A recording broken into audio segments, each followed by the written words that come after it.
की बात है। एक शहर में एक चुड़ैल रहा करती थी, जो कि अक्सर रात के समय शहर में यहाँ वहाँ भटका करती थी। जब भी उसे रात के समय कोई इंसान दिखता, वो उसे मार डालती थी। ये करके उसे ताकत मिलती थी। एक दिन आधी रात में जब चुड़ैल हर रोज की तरह शहर में भटक रही थी, तब वो सोचती है, ओहो, आजकल तो मेरे पास करने को कुछ खास है ही नहीं। अब तो मैं अपनी जिंदगी से काफी ऊब चुकी हूँ। क्या वही हर रोज का रात में भटकना और लोगों को मारना। हाँ, चलो अब कुछ नया करते हैं। इतना कहकर चुड़ैल भटकते भटकते शहर से बाहर निकल जाती है और तभी उसे शहर के बाहर सुनसान जगह पर एक बड़ा सा घर दिखाई देता है। वो भी शहर से बाहर, ऐसी जगह पर। लगता है ये किसी अमीर आदमी का फार्म हाउस है। चलो अंदर चलकर देखती हूँ क्या है। और जब वो गेट खोलकर अंदर जाती है तो देखती है कि घर के ठीक सामने एक बगीचा भी था, जहाँ कुछ फूल लगे हुए थे। ये घर तो सचमुच काफी बड़ा है, पर सब लाइट्स ऑफ है। शायद यहाँ कोई है नहीं। तभी चुड़ैल को गार्डन से कुछ आवाज सुनाई देती है। अरे ये आवाज कैसी? लगता है यहाँ कोई है। ऐसा लग रहा था मानो कोई गार्डन में मिट्टी खोद कर निकाल रहा हो। चुड़ैल एक पेड़ के पीछे छुपकर गार्डन में देखने लगती है। वहाँ पर एक आदमी था जो कि एक बड़ा सा गड्ढा खोद रहा था। अरे आखिर ये आदमी इतना बड़ा गड्ढा खोद किसके लिए रहा है? कुछ समझ नहीं आ रहा। चुड़ैल उसे चुपचाप देखती रहती है। थोड़ी देर में जो चुड़ैल को दिखाई देता है, उससे वो हैरान रह जाती है, क्योंकि गड्ढा खोदने के बाद वो आदमी उसके अंदर एक आदमी की लाश को डाल देता है और फिर उस गड्ढे को वापस से भर देता है। ओहो, ये आदमी तो खूनी निकला। अब आएगा न मजा। उधर आदमी खुद से बातें कर रहा था। लो, हो गया मेरा काम खत्म। अरे ये क्या, मैं एक चीज तो भूल ही गया। आदमी उस गड्ढे के ऊपर एक सुंदर फूल लगा देता है। चलो अब चलता हूँ यहाँ से।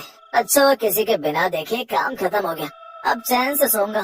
तभी ये सुनकर चुड़ैल आदमी के सामने आ जाती है और उससे कहती है, शायद तुझे पता नहीं, पर किसी ने तो तुझे देख लिया है। क्या? एक चुड़ैल? आखिर तुम यहाँ कैसे आई? और क्या तुमने सब कुछ देख लिया? हाँ, मैंने सब देख लिया, पर एक बात समझ नहीं आई। ये लोगों को मारने का काम तो मेरा है, पर तुमने इस आदमी को क्यों मारा और फिर फूल भी लगा दिया? इस हिसाब से तो इस बगीचे में जितने भी फूल मौजूद हैं, उन सब फूल के नीचे। अरे नहीं नहीं, ऐसा कुछ भी नहीं है। वो तो मैं बस। चुप हो जा। मैं सब कुछ वैसे ही समझ गई हूँ। अब मुझसे झूठ बोलने का कोई फायदा नहीं। मैं चुड़ैल हूँ, चुड़ैल, इंसान नहीं जो तू मुझसे कुछ भी छिपा लेगा। चल अब जल्दी से ये बता, अब तक कितने लोगों को मारकर यहाँ दफनाया है तूने और क्यों? सिर्फ 3 लोगों को।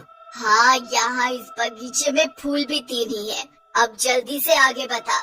हाँ, वो ये मेरा ही फार्म हाउस है और ये तीनों लोग मेरे रिश्तेदार थे। सारी प्रॉपर्टी मुझे मिल जाए, इसलिए मैंने ये सब किया। अच्छा, तो अब तो मुझे जल्दी से ये बता कि अगर मैं अभी तुझे यहाँ मारकर दफना दूं, तो फिर ये प्रॉपर्टी किसे मिलेगी? हाँ? नहीं नहीं, प्लीज मुझे माफ कर दो। मैं दोबारा ऐसा नहीं करूँगा। मुझे यहाँ से जाने दो। नहीं, बिल्कुल नहीं। तू तो पहले से इतने लोगों को मार चुका है। तुझे छोड़ने का क्या मतलब? तुझे मारूंगी तो मुझे भी एक दोस्त मिल जाएगा। क्या क्या मतलब? आदमी कुछ और कहता उससे पहले वो चुड़ैल उस आदमी की गर्दन दबाकर उसको मार देती है और वो आदमी भी एक भूत में बदल जाता है। अब समझ आ गया। मैंने इतने पाप किए थे और तूने मुझे मार दिया, इसलिए मैं भी भूत बन गया। अरे चुड़ैल कहीं की, ये क्यों किया तूने? वो बड़े टाइम से मैं अकेले घूम रही थी। अब मुझे अकेले नहीं भटकना पड़ेगा। अब तुम जो मेरे साथ भटकोगे। तू तो बड़ी मतलब ही निकली चुड़ैल। अब मुंह फुलाने का क्या फायदा? अब तो जो होना था हो गया।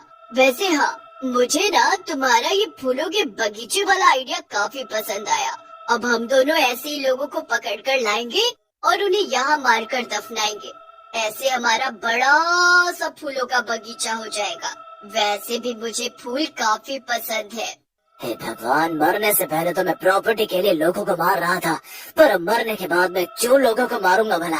अरे वो इसलिए क्योंकि लोगों को मारकर ही हमें ताकत मिलती है। अच्छा ठीक है, फिर जैसा तुम कहो। फिर क्या था, भूत इंसान को पकड़ कर लाता और चुड़ैल उसे मारकर बगीचे में दफना देती। कुछ समय तक ऐसा ही चलता रहता है।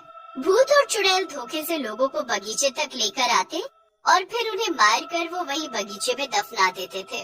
और तो और उसके बाद चुड़ैल उस जगह पर एक सुंदर फूल लगा देती थी। एक दिन चुड़ैल भूत से कहती है, देखो ना मेरा बगीचा कितना सुंदर लग रहा है, यहाँ कितने तरह तरह के फूल हैं। अब वो बस कोने में थोड़ी सी जगह बची है। आज रात तुम जल्दी से किसी इंसान को पकड़ कर लाओ, फिर मैं उस जगह पर भी एक फूल लगा दूंगी। वो सब तो ठीक है, पर लोगों के बीच अफवाह फैल गई है कि एक भूत और एक चुड़ैल लोगों को किडनैप करके उन्हें मार डालते हैं। इसलिए लोगों ने रात में अपने घर से निकलना बंद कर दिया है। और तो और कुछ भूत पकड़ने वाले तांत्रिक और पंडित रात में हमें पकड़ने के लिए भी निकलते हैं। उन्होंने मुझे देख लिया तो गड़बड़ हो जाएगी। अरे तो मैं क्या करूं? नहीं, मैं नहीं जानती कुछ भी। मुझे मेरे बगीचे में उस आखिरी जगह पे ही फूल लगाना है। तुम कुछ भी करके इंसान ढूंढ कर लाओ। अच्छा ठीक है, पर ये आखिरी बार है। इसके बाद हम लोग ये जगह छोड़कर कहीं दूर जाएंगे, ठीक है ना? हाँ हाँ ठीक है। भूत इंसान को ढूंढने के लिए चला जाता है और उधर चुड़ैल हंसने लगती है। इस बेवकूफ भूत को लगता है कि मैं अपने इस खूबसूरत बगीचे को छोड़कर कहीं और जाऊंगी। इससे जाना हो तो जाए, मैं तो नहीं जाने वाली कहीं भी। भूत शहर में भटकते भटकते इंसान ढूंढने लगता है, पर उसे कहीं कोई जानवर तक दिखाई नहीं देता। अब क्या करूं? सब लोग तो डर के मारे अपने घर में छिपे बैठे हैं। यह शहर में तो अब एक बिल्ली तक दिखाई नहीं दे रही। तभी उस भूत को सड़क पर थोड़ी दूर पर चल रही एक लड़की दिखाई देती है। ओहो, ये लड़की इतनी रात का इस सुनसान सड़क पर क्या कर रही है? अजीब बात है, पर मुझे क्या, जल्दी से इसे पकड़ लेता हूँ और चुड़ैल के पास ले जाता हूँ, फिर छुट्टी मिलेगी। भूत अचानक से लड़की के सामने जाकर खड़ा हो जाता है और उसे देखकर लड़की जोर से चिल्लाती है, आ बचाओ, ये तो सच में भूत आ गया। अब क्या करूं? बचाओ, कोई बचाओ। चुप हो जा लड़की, यहाँ तुझे बचाने कोई नहीं आने वाला। लड़की भूत को बोलता देखकर बचाओ बचाओ चिल्लाती है और भागने की कोशिश करने लगती है, पर भूत उसे पकड़ लेता है और उसे कंधे पर टांग कर किडनैप करके चुड़ैल के पास ले जाता है। वो उस लड़की को चुड़ैल के सामने फेंक देता है। ए चुड़ैल, ये लो, मैं तुम्हारे लिए ये आखिरी इंसान ले आया। अब तुम इसे जल्दी से मारो और फिर इसे वहाँ दफना दो। हमें सुबह होने से पहले यहाँ से निकलना भी है। ओहो, तो ये लड़की मेरा आखिरी शिकार है। इसे मारने से मेरा गार्डन पूरा हो जाएगा और उसमें एक नया फूल और लग जाएगा। लड़की रोते हुए चुड़ैल से कहती है, नहीं नहीं, प्लीज मुझे मत मारो, प्लीज मुझे छोड़ दो, प्लीज। तुझे क्या लगता है हमने तुझे इसलिए पकड़ा है ताकि हम छोड़ दे तुझे? अजीब बेवकूफ लड़की है तू भी। चल, मैं तुझे बताती हूँ कि मैं तेरे साथ क्या करने वाली हूँ। अरे अब तुम ये टाइम पास क्यों कर रही हो? जल्दी से इसे मारो ना, हमें यहाँ से निकलना भी तो है। अरे तुम चुप करो, क्या बार बार वही बात कर रहे हो?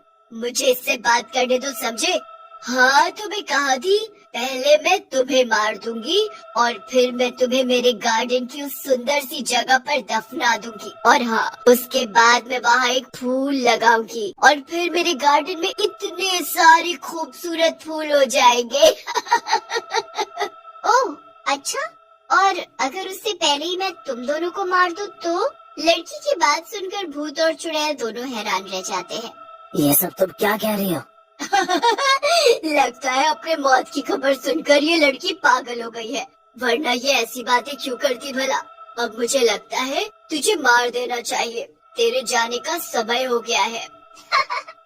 पागल मैं नहीं, तुम दोनों, खासकर ये भूत। अगर पूरे शहर में रात में कोई आदमी तक घर से बाहर नहीं निकल रहा था, तो भला एक लड़की अकेले बाहर क्यों निकलेगी? क्या मतलब है तुम्हारा? मेरा मतलब ये है कि तुम मुझे यहाँ लेकर नहीं आए हो, बल्कि मैं खुद अपनी मर्जी से यहाँ आई हूँ। और मैं कोई आम लड़की नहीं हूँ, मैंने कई तांत्रिकों से भूतों को पकड़कर खत्म करने की खास ट्रेनिंग ली है। और अब तुम दोनों मुझसे बचकर कहीं नहीं जा सकते। ये सब तू क्या कह रही है?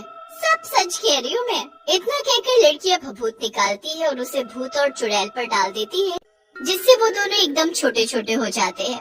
अरे ये क्या हुआ? हम इतने छोटे क्यों हो गए? ए लड़की, हमें जल्दी से पहले जैसा कर दे, वरना अच्छा नहीं होगा।